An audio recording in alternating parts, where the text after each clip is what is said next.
नमस्कार, जय हिंद। नेक्स्ट हिमालय के बारे में पढ़ते हैं। हिमालय के बारे में पढ़ने से पहले सबसे पहले ये जान लें कि श्रृंखला, पर्वत श्रृंखला और पर्वत श्रेणी क्या चीज होती है। पर्वत श्रृंखला जब विभिन्न युगों में भिन्न भिन्न प्रकार के समांतर श्रृंखलाओं का निर्माण होता है तो उसे पर्वत श्रृंखला कहते हैं।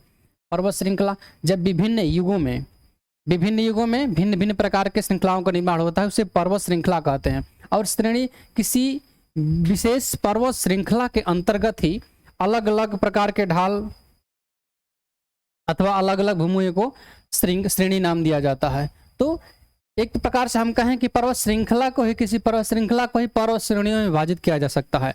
पर्वत श्रृंखला को पर्वत श्रेणियों में, यानी कि पर्वत श्रेणी का बड़ा भाई पर्वत श्रृंखला है। पर्वत श्रृंखला को कई पर्वत श्रेणियों में विभाजित किया जा सकता है। नेक्स्ट देखते हैं उत्पत्ति। इसकी उत्पत्ति सेनोजोइक महाकल्प में हुई थी, यूरेशियन प्लेट और भारतीय प्लेट के टक्कर से। यूरेशियन प्लेट और भारतीय प्लेट की टक्कर से हिमालय की उत्पत्ति हुई थी सेनोजोइक महाकल्प में। महाकल्प होता है, एक होता है आद्य महाकल्प, उसके बाद एक होता है उषा महाकल्प।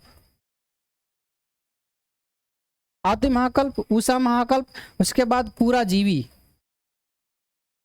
जीवी महाकल्प, मध्यजीवी महाकल्प, नवजीवी महाकल्प और उसके बाद नूतन जीवी महाकल्प। ये सबसे नया होता है नूतन जीवी महाकल्प। तो ये इस प्रकार से महाकल्प होते हैं।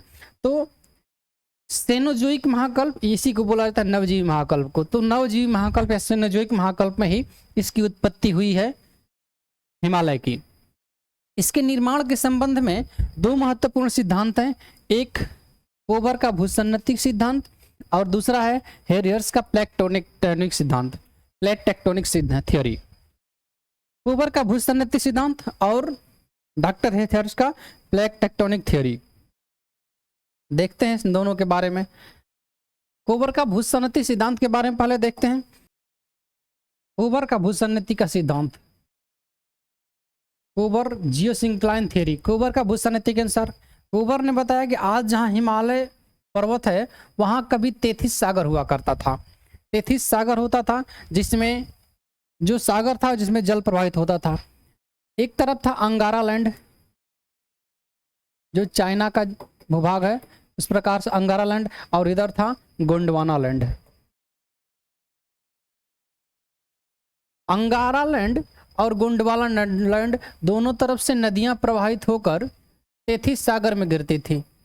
दोनों तरफ से नदियां प्रवाहित होकर 33 सागर में गिरती थी और ये नदियां अपने साथ गाद बहाकर लाती थी और 33 सागर में गिराती थी, अवसाद बहाकर 33 सागर में गिराती थी। अब ये सागर है और ये दोनों तरफ से नदियां आकर गिर रही हैं।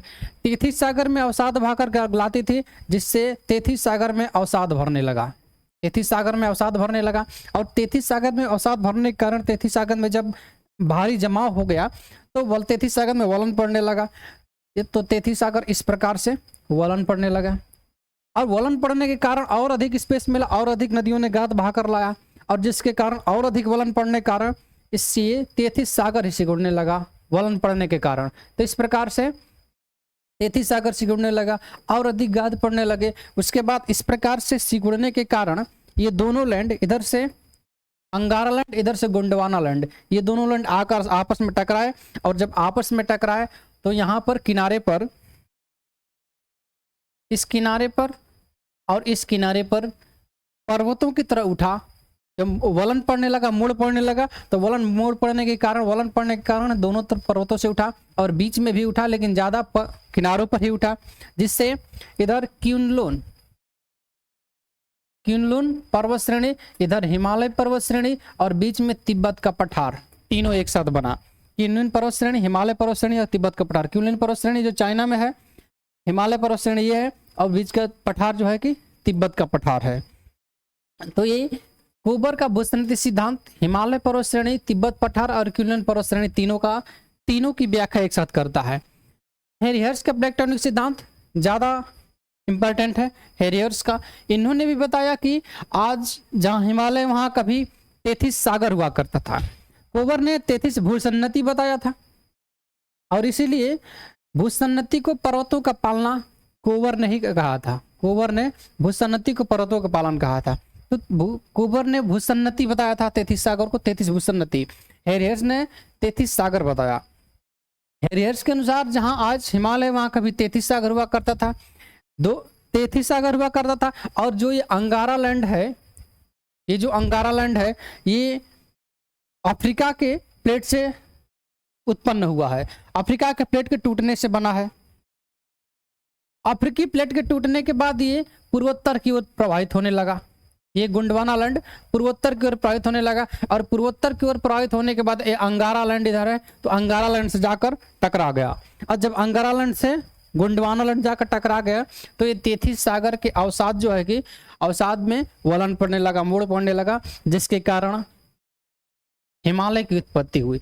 तो हिमालय की उत्पत्ति के बारे में हेरियर्स का ये सिद्धांत है। दोनों का लगभग सेम है, प्योर सेम नहीं लेकिन लगभग सेम है। कोबर तीनों पर्वत श्रेणियों को एक ही बारे में व्याख्या करते हैं, हिमालय, तिब्बत पठार और किलनर पर्वत श्रेणी की, जबकि हेरियर्स अलग अलग व्याख्या करते हैं, हिमालय की अलग से व्याख्या करते हैं। बाकी ये भी व्याख्या 33 भूसागर के आधार पर करते हैं और ये भी 33 भूसागर। नेक्स्ट है हिमालय पर्वत श्रेणी। जो हिमालय पर्वत श्रेणी है वो उत्तर की ओर अवतलन और दक्षिण की ओर उत्तल है, उत्तर की ओर अवतल और दक्षिण की ओर उत्तल है।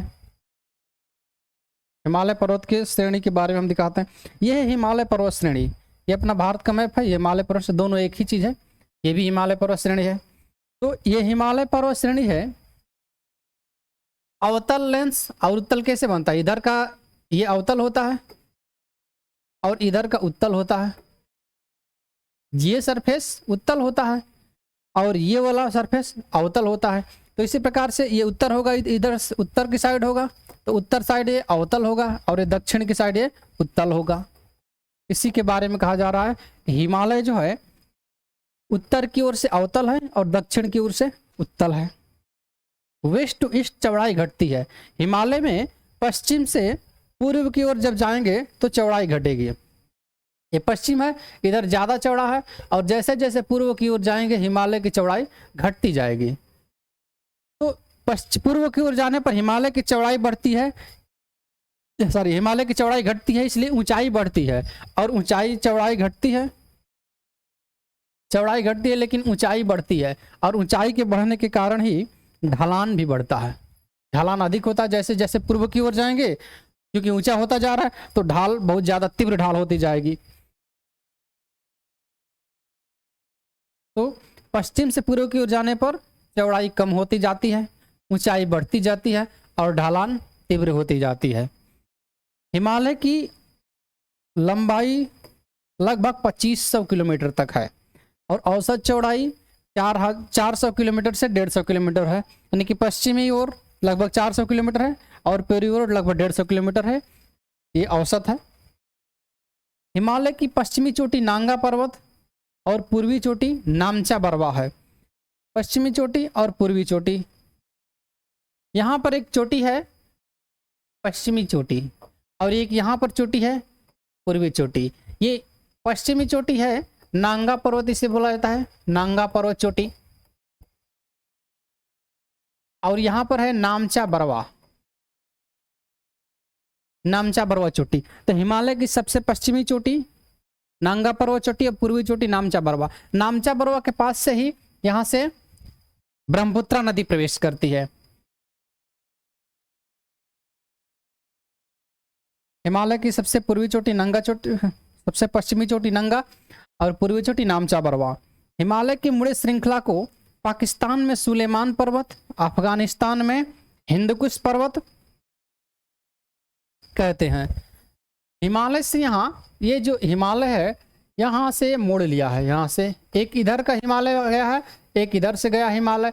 तो जो ये अफगानिस्तान का एरिया है, तो अफगानिस्तान में जो गया है उसे हिंदकुश श्रेणी कहा गया है, हिंदकुश पर्वत श्रेणी। और जो पाकिस्तान में गया है उसे सुलेमान पर्वत श्रेणी कहा गया है।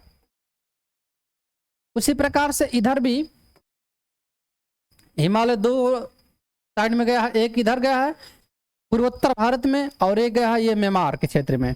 तो पूर्वोत्तर भारत में जो गया है उसे पूर्वांचल श्रेणी कहा जाता है। ये पूर्वोत्तर भारत में गया है उसे पूर्वांचल श्रेणी।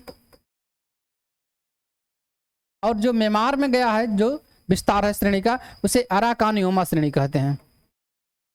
अराकान योमा श्रेणी। तो पाकिस्तान के मुड़े श्रृंखला को पाकिस्तान में सुलेमान पर्वत, अफगानिस्तान में हिंदुकुश पर्वत, और पूर्व की ओर मुड़े श्रृंखला को भारत के पूर्वोत्तर भाग में पूर्वोत्तर श्रृंखला पूर्वांचल श्रेणी, और म्यांमार में क्यून अराकान योमा श्रेणी अभी मैंने बताया। पूर्व पश्चिम में स्थित विश्व की सबसे लंबी पर्वत श्रृंखला है।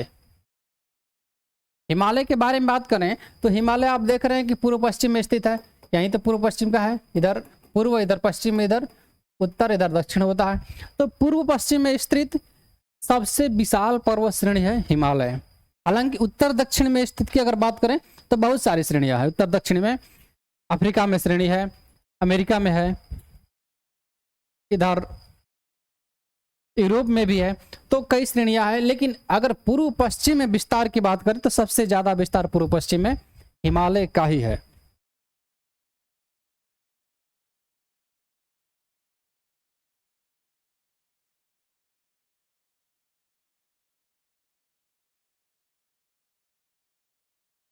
नेक्स्ट देखते हैं हिमालय पर्वत श्रेणी।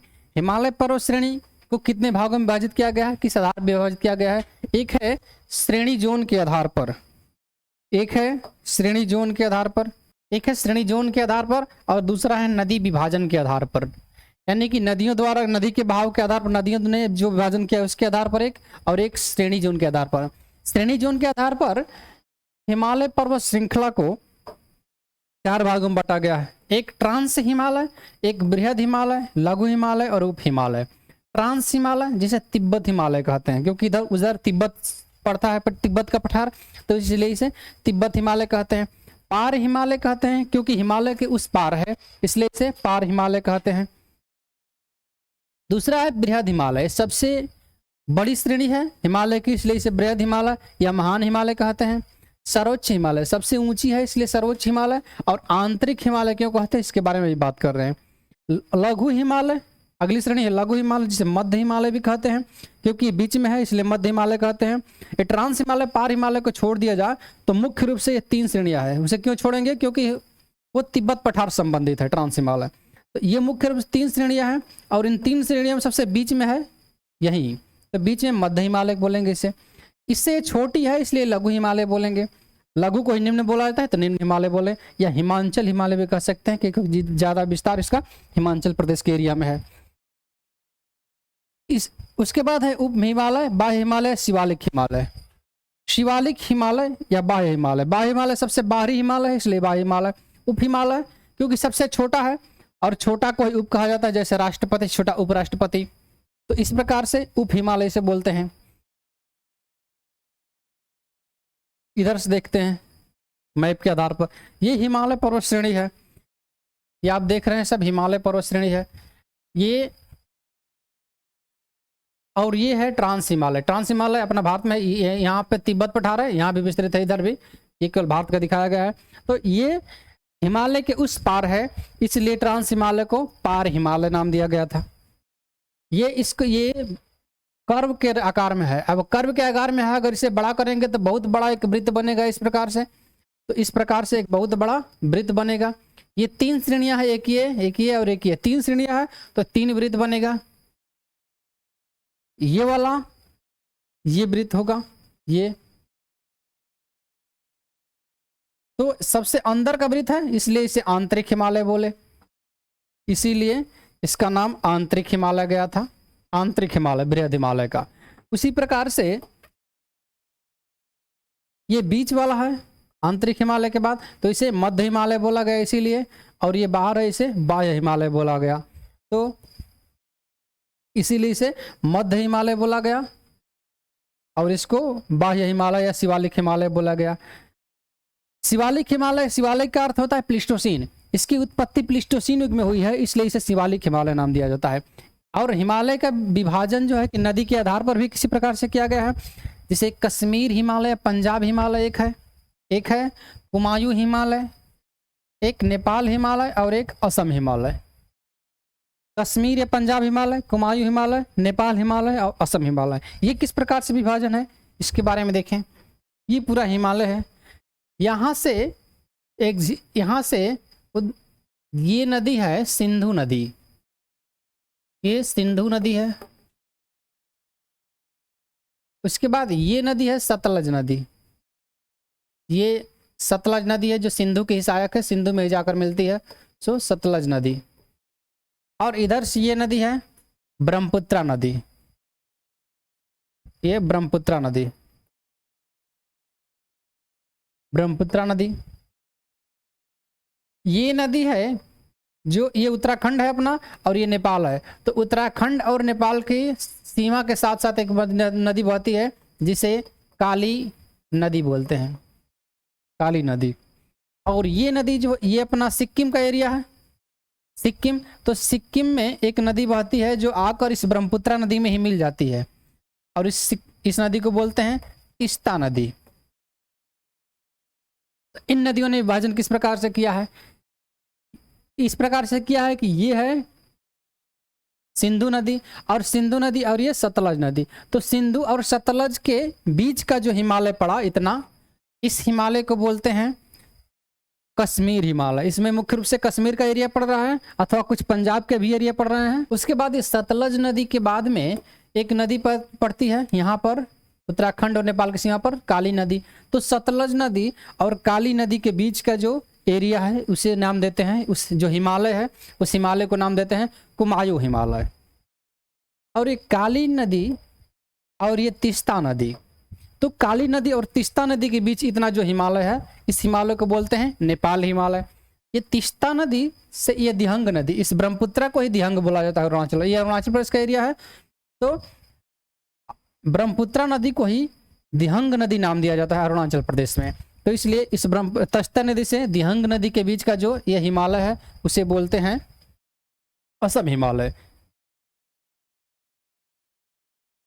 तो यह है कश्मीर हिमालय, कुमायूं हिमालय, नेपाल हिमालय और असम हिमालय। तो अभी के लिए इतना ही। चैनल को सब्सक्राइब कर लें, वीडियो को लाइक करें और अधिक से अधिक शेयर करें। धन्यवाद।